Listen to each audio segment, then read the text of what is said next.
Hello, my name is Josh Herring. I am the head coach for Thales Academy Speech and Debate Club. And in this video, I want to go over what you need to know in order to be an effective judge at this tournament. This video is made particularly for the first tournament of the 2017-2018 year. We're going to Pinehurst and competing at the Southern Pines Invitational. Hopefully, though, this video becomes the standard for years to come, and hopefully this works from now until then. So with that being said, we're going to go over in this video the standard events offered at a normal tournament, and I want to explain what those events are in the speech realm and the two styles of debate that we typically compete in the debate realm, and then how you need to judge. But I want to begin by simply thanking you. I know it takes time, it takes your effort, it takes mental engagement in order to judge this, but we could not do this without you. Without your help, without your commitments, our students would not be able to go and compete at this event. So thank you for your time and for your mental engagement in this process. With your help, we're going to have a great tournament. So that being said, let me quickly go over the different events. And those events are broken into two main categories. Category number one are speech events or individual events. So those fall into three different groups. The first group of events are called interpretation events. There are three events in this group. There is humorous interpretation, dramatic interpretation, duo interpretation, oral interpretation, and programmed oral interpretation of literature. And I'm sorry, that was 5 events, not 3. So let me start at the top. Humorous interpretation is an event where one student has prepared a up to 10-minute selection of literature that person has memorized, and they are presenting to you. Now, they should be doing this without a script, depending on the time of the year. It might not be, they may still be on script in part, and you'll be able to tell pretty quickly who has memorized their piece and who has not. A humorous interp is supposed to be funny. They should have humor. It should turn on a lot of, it should have a lot of jokes. Hopefully, though, it should also have a plot. And one important detail to note is that this should be an interpretation of this literature. The student should be showing you their version of the characters that they're portraying and the meaning of the literature and all those things. So this event should look like one student standing individually and performing multiple characters that are interacting in a story for you for roughly 10 minutes. Now, student, I would expect at the first term of the year, there may be some short pieces. Some students may only have 5 minutes of their piece, but students should not go any longer than 10 minutes. So we'll talk about how to judge all of these in just a moment, but that timing is one of the key elements there. Now, that's humorous interpretation. That's abbreviated as the letters H-I. The second kind of interpretation event is dramatic interpretation, abbreviated as DI. Everything I just said about humorous interpretation crosses over to this, except that DI is serious. This is drama. This is dramatic interpretation. The literature performed here is dark and moody and often tragic in its nature. And when it's performed really well, the best response is simply to almost cry. But of course, you're the judge, so you can't do that. But the students who perform well in DI often are seeking to move you to those sadder emotions. Now, the third kind of interpretive event is called duo interpretation, where this time, instead of it being a single person, these are two students who have found a piece that is intended to be performed by multiple people, and they're performing it together. Now, the one difference with duo is that students performing in duo interpretation should never make direct eye contact. They can make very close, angled glances towards each other, but they should not be making direct eye contact. That's one of the nuances of the event. They should also not be galloping all across the stage. One of the things here is that they are interpreting literature. The heart of the event is still that each student has prepared an interpretation of that literature, and they're showing you their interpretation. Now, there's just going to be some limited movement, and some students may, in fact, move quite a lot more than others. But in reality, the primary part of this piece should be their interpretation, not the physical movement. That should not be distracting. The next two have to do less with drama and more with prose or poetry. Oral interpretation of literature is going to have where students have prepared 10 minutes of a piece from either poetry or prose or both, and they are performing that for you. They are reciting poetry or they are reciting prose, and they are interpreting it with as much emotional fervor as possible. The last one, programmed oral interpretation, is where students take literature from all three genres, prose, poetry, and drama, and they mix it together into a piece that they have prepared. They've edited it all together. They'll tell you in the way they set this up how it's all kind of laid out and where it comes from, but they're going to be presenting it in that way, and all the pieces should be unified around a common theme. Now, all of these different styles, these 5 different kinds of events, they all sound very confusing when I lay them out like this. When you're in a round, I think you'll quickly see how all of this actually works. They all have a lot of similarities. When you arrive to the room, students will probably be there before you, or maybe you'll be the first one and students will come to you.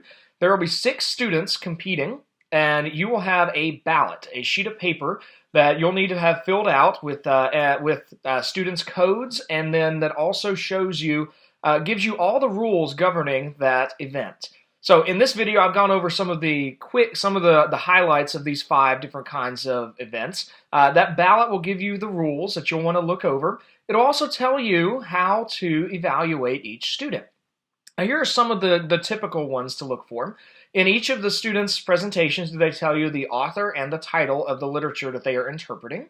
Did they have clear movement? Did they have their lines memorized? Could you understand the story that they were trying to tell? Students should clearly portray this. They should have vocal variety. Their voices should not be just droning on in an endless monologue.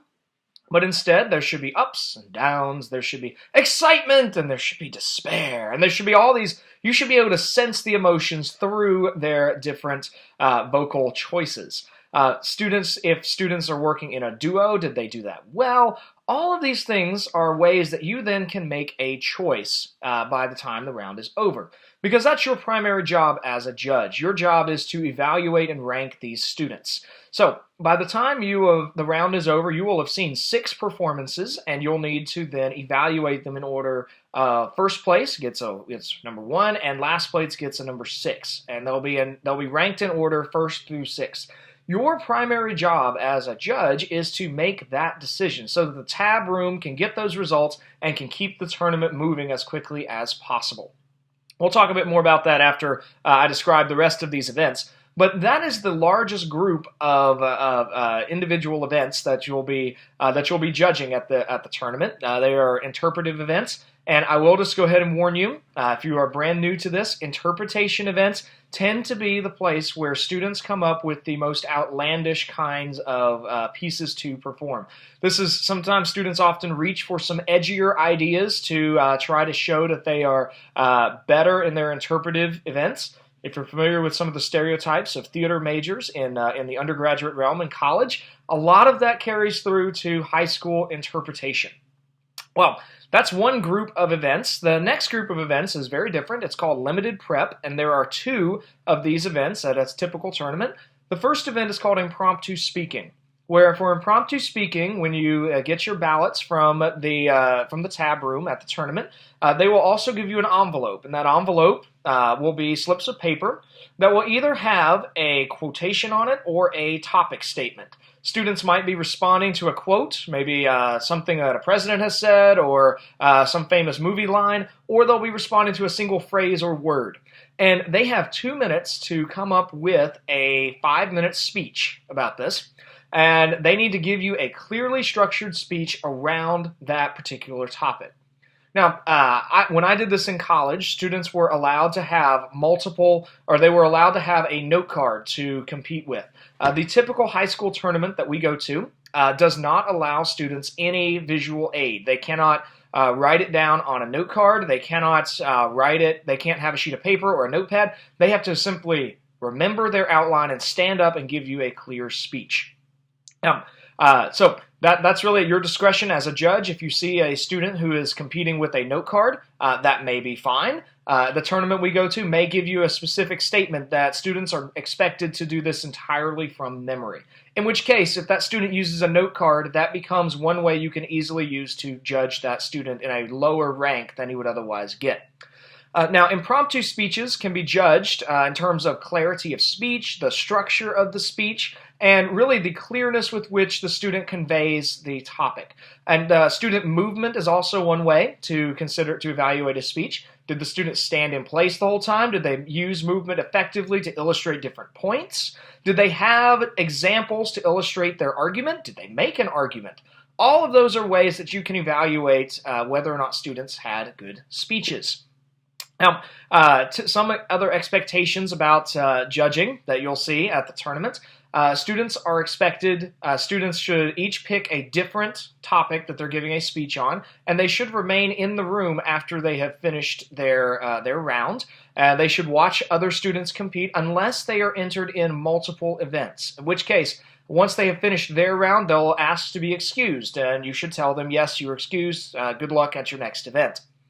So that's impromptu speaking. It's a really fun event, and sometimes students come up with crazy examples because they only have 2 minutes to speak.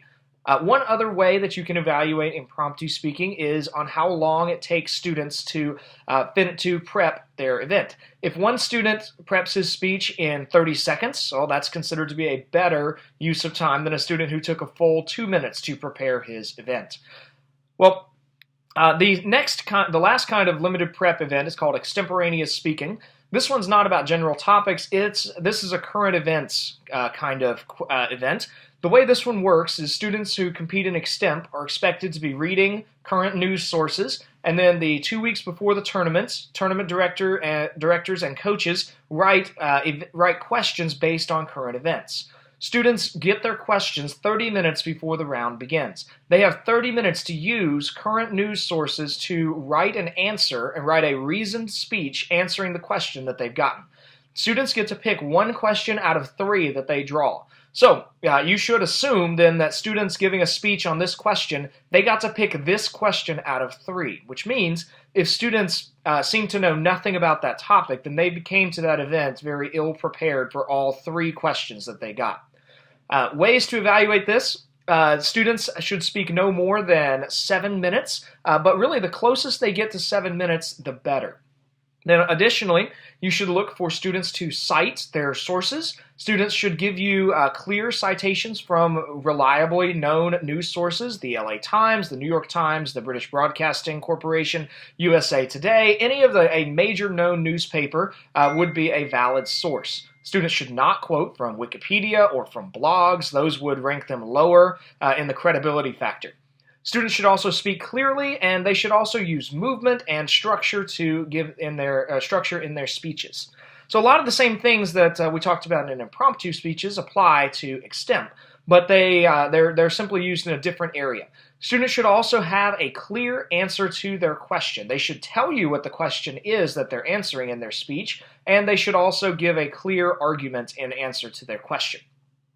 So, ways to compare students here involve the number of sources, the validity of their sources, and the clarity of the speech that is given in answer to that question. Well, that's the limited prep group. So we've got interpretation events, we've got limited preparation events. The last group of speech events is called these are formal speeches that students have written and researched and memorized in order to perform before you. There are 3 of these at the typical tournament. The first is called an informative speech. As you might guess, the goal here is to inform an audience about something they didn't already know. In this kind of speech, students should give a roughly 10-minute speech where they inform you about a topic that they have studied and they have researched. This speech may or may not be persuasive in nature. It's really not intended to persuade, but students often can't quite help themselves from being persuasive in this kind of a speech. So they should inform you about a topic, and once again, they should have clearly structured speeches, typically 2 or 3 points. They should have an introduction, they should have a conclusion. They should also give you a variety of sources to support what they are saying. Think of this as the sort of research paper equivalent of a speech. In the second kind of speech here is called a declamation. This is a different sort of speech. Here a student has not written his own speech, but instead he has taken a classic speech, a famous speech perhaps, but something someone else has given, and he is delivering that person's speech. So in the course of that speech, the student will probably break character and tell you the title and the original speaker in an introduction, and then resume his character. Things to look for here are emotional choices, are clarity of the speech itself, things are memorization. If the student is stumbling all over his lines, that means he is not really well prepared to give this speech. The last kind of speech is called original oratory. This is the grab bag of prepared speeches. This is a speech that a student has written on a topic of his choice. Whatever the student wants to write a speech about, this is what he chose to do. It may or may not have sources. It may or may not have a clear point. But the more reasoned and convincing it is, the better you should rank that speech. All of these speeches should land near the 10-minute mark, but not past the 10-minute mark. In order to keep the tournament running smoothly, students need to adhere to time restraints, so no speech should go past 10 minutes. Well, hopefully all of that made some sort of sense, and if you have questions about that, we could certainly talk about that on a day of the tournament, or you're welcome to email me about that. Now, just to reiterate, the way all of these rounds will work is you will receive a set of papers. These are called your ballots. This is where you write your judgment of the round.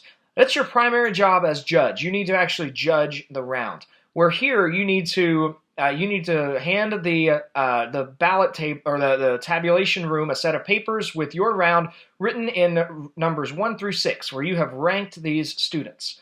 Now, on that ballot, there will be a place for your name, the student's code. You will not write down the student's name typically, but a code. That keeps this a little more unbiased. And then there will also be a space for you to write comments to the student.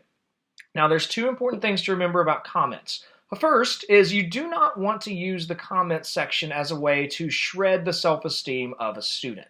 This is a place for you to write constructive feedback. There may be pieces so bad that you just struggle to find anything positive to say. In that case, I would encourage you to say maybe one or two things and leave most of that blank. But you want to mostly give positive feedback, but then you also do want to give students constructive feedback. Think of this as if this was your child who has worked very hard for 3 or 4 weeks and has taken this piece out in public, perhaps for the first time. Think of things like, how can this person improve on this before they go to another tournament in 3 or 4 weeks? That's the kind of feedback you want to write down. Things like, you need to make sure you finish memorization. Things like, you need more vocal variety. Make sure you fill your time. These are the sorts of comments that are very helpful to students. The second thing to remember about comments is that you need to finish them quickly. There's a temptation for a lot of people to fill their ballots with mini novels and to write down everything that a student could possibly fix. The problem with that is that it takes a long time to do and it slows down the tournament as a whole. The entire tournament is in motion, and if judges take too much time to render their judgment, it slows down the tournament and we're all here until 8 o'clock at night.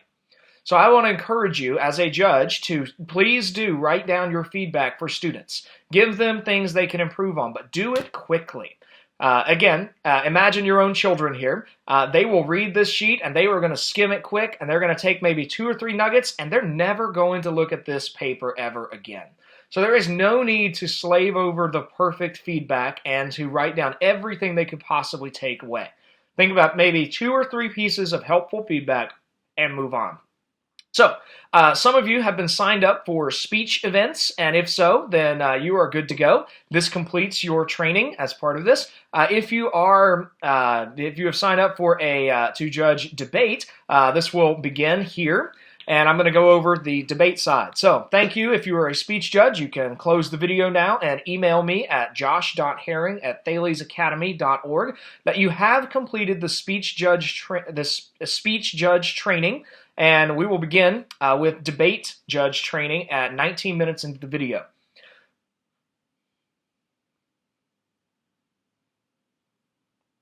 All right, with that inherent pause completed, thank you to those of you who are judging debate. I want to thank you for your willingness to jump into the deep waters of a tournament.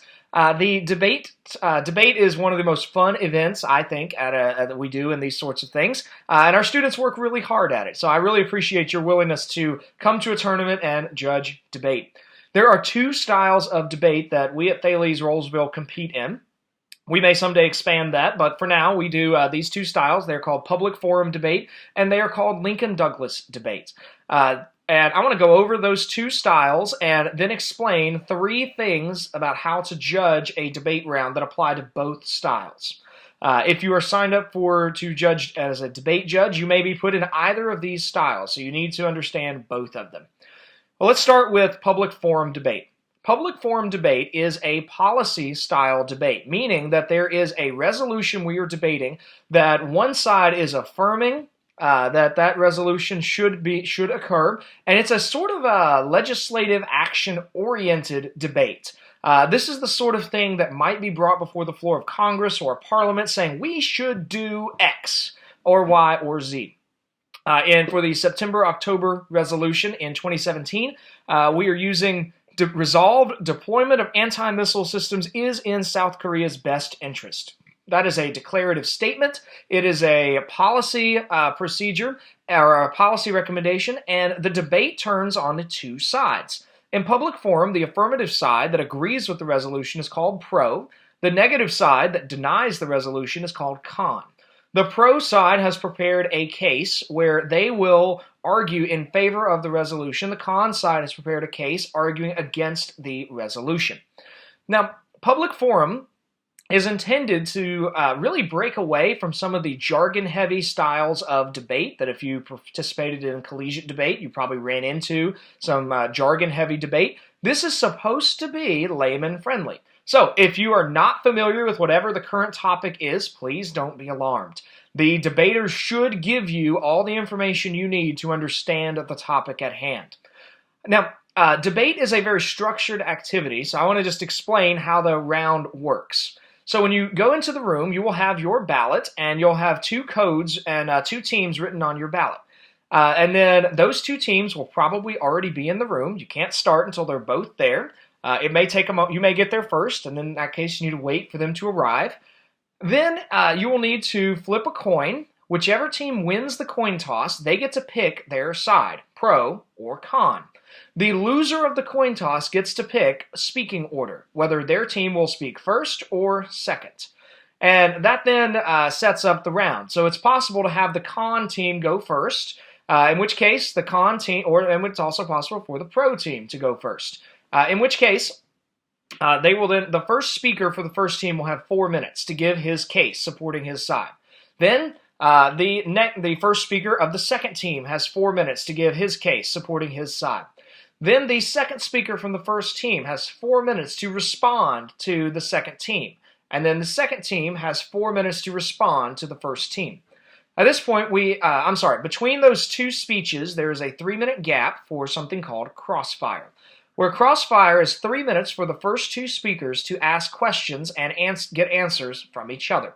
So speaker 1 on team A might make a claim, and then in crossfire, speaker 1 on team B can ask him about that claim. They can ask to expand the argument or explain something they missed, and so on. So after the second set of speeches, where then there is another crossfire.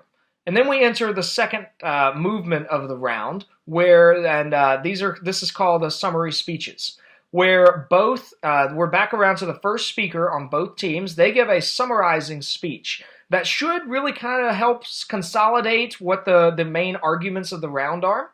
And then we have another crossfire, and then we have what's called a grand crossfire. Grand crossfire is 3 minutes for each person to ask questions and answers of each other. It's 3 minutes. It's supposed to go pretty smoothly. And then after grand crossfire, there's what's called the final focus. The final focus is sort of a sales pitch where each team has a last chance to explain to you, the judge, why they should win. Now, if all of that sounded confusing, don't worry. All of that will be listed on your ballot. Your ballot will list the major rules for public forum, and will also give you the time and the time restraints and who should speak in what order. All of that will be laid out there for you. So, the debate in September of 2017 will be all about North and South Korea and the United States and anti-missile defense systems and China and Japan and all of that kind of political stuff. Other resolutions go in very different directions, but that's the standard format for public forum debate. Now, in just a moment, we'll talk about how do you decide who won the round, but let's talk about Lincoln-Douglas debate for a moment. Lincoln-Douglas debate is a very different style of debate. Public forum was a policy debate. Lincoln-Douglas is what is called a values debate, meaning here in LD, we're not arguing for what should our formal governmental political policy be, but instead we're arguing about values and which value is more important and how do we achieve a value. So a Lincoln-Douglas debate is much different. It's not so much about pragmatic, what will it cost or will it benefit us in a practical way, but rather usually Lincoln-Douglas resolutions usually contain one of two words, should or ought, in which case we're talking about which is the best option. And well, in that case, the question is, well, what do you mean by best? And Lincoln-Douglas debaters should give you a word that they say, this is what best means in this context. That word is the value. And they're then going to give you a way to measure the value. That's called the value criterion. So, for example, in the September-October Lincoln-Douglas varsity resolution resolved in the United States, national service ought to be compulsory. Well, that is a value-laden statement. So an affirmative speaker is going to say that that ought to be the case based on a certain value. Now, he might assert patriotism, he might assert sacrifice, he might assert patience or love or charity. He can really assert any sort of value there, and then he's going to tell you, okay, we can see the value based on the value criterion. The value criterion should be an objective, measurable standard that can be achieved in certain ways. The Lincoln-Douglas format then is going to call for the remainder of, is going to have him give arguments that are showing how the value criterion can be achieved and how that is a good thing. Now, the negative side in a Lincoln-Douglas debate is going to disagree. They're going to deny the resolution, and they too are going to assert a value and a value criterion. So at the end of the day, in a values debate, the criterion doesn't come down to which one leads us to the greatest number of deaths, like a nuclear devastation impact in public forum might, but instead Lincoln-Douglas comes down to saying the affirmative has upheld this value and the negative has upheld this value. And as the judge, they should ask you to weigh which value is more important. So you then have to consider their arguments and consider who gave me the better set of arguments for how I should evaluate the values and should decide which one is more important than the other. Now, Lincoln-Douglas has a longer format and longer time restraints. It also uses slightly different language. The affirmative is going to give a constructive speech where they are laying out their argument. The negative is going to give a constructive speech where they lay out their argument. Then they're going to have, after each constructive speech, there is a period of cross-examination. And then there is a formal period of rebuttal. The affirmative gets a rebuttal, the negative gets a rebuttal. And then they get another set of speeches where they get to reply to their rebuttals, and then they have their final speeches. And there's slightly different time allotments for each because the order is a little bit different.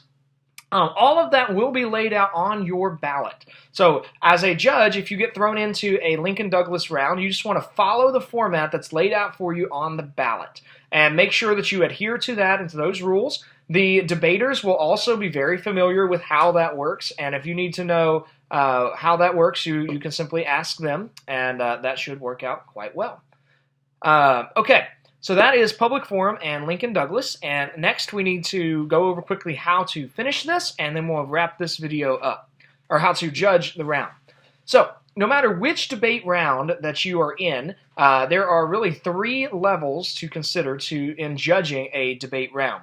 The first way to decide if you have judged or to decide who wins the round is to consider what are called dropped arguments. Each side makes a set of arguments, and then the other side has a chance to respond to the original arguments made. They should, if they do their job correctly, respond to all of the arguments that are made. If they don't, those arguments were made and ran unopposed. In which case, that's really easy. If the pro team in a public forum round makes 5 arguments, but only 3 are addressed, 2 of those are never opposed. And then if pro manages to respond to all of con's arguments, pro wins by weight of 2 arguments. Same thing goes in Lincoln Douglas. Lincoln Douglas people tend to call their arguments contentions. So if the negative has 6 contentions, but only 4 get responded to, negative has 2 unopposed contentions, and if negative responds to all of affirmative's arguments, then negative wins that round. But let's say both teams do their jobs really well, and they respond correctly, and everybody has answered everybody else's arguments. In which case, you have to go to the second level of judging, which is going to ask you to evaluate the quality of the arguments made and the level of evidence that was used to support those arguments. Perhaps one side tends to use has a lot of logical fallacies, and maybe in that case, their quality of their arguments are very weak. But maybe the other side has strong arguments but less evidence, in which case you have to decide how do you weigh those two. If the quality of arguments and evidence are all the same, then honestly it comes down to a bit more of a subjective level where you have to decide who has persuaded you of the strongest argument. At the end of the day, your job as a judge is to make that decision and decide who has made the better case. Your goal as a judge should be to be as objective as possible. You want to set all of your personal convictions about the issue aside for the sake of this logical exercise that we're having with this debate. And you want to decide who is going to actually win the argument. And at the end of the day, though, if everything's the same, you have to simply make that call. Now, on your ballot, there will be a space for comments. And there's 2 very important things you need to remember about the comments. First, you should give the teams what's called an RFD, a reason for decision. You should tell them, here's why I think this team won. As both sides may walk out of the room thinking they have won the round, and they may be one of them may be very confused, wondering what they did wrong and how they can do better next time. This is your opportunity to explain to them how they can improve their argumentation. The other thing to remember is that comments are one place where judges sometimes tend to spend far too long. And they want to take forever writing out everything about the debate round and everything that could have gone differently. And it slows the entire tournament down. I want to encourage you to write your comments, but write them quickly. Please do not spend excessively long writing your comments, because that will slow the entire tournament down, and we will all be here far too long. Well, with that really kind of finishes the main things that you need to know. If you did make it all the way through this video, we've covered the essence of the major 10 speech events and the 2 styles of debate, and how to judge your rounds. Each tournament tends to have a slightly different style of ballots. The tournament I'm immediately preparing this for did not post their ballot online, so I don't have an actual example to show you. But please do ask me if you have any questions at the tournament. If you have any questions there and I'm not available, any of the staff running the tournament will be able to show you quickly how to fill out your ballot. And they will hopefully be quite pleasant while doing so. Thank you again for your time. If you've made it all the way through this video, please email me at josh.herring@thalesacademy.com. That is josh.herring@thalesacademy.org to confirm that you have completed your judges training, and we will have a great, successful tournament.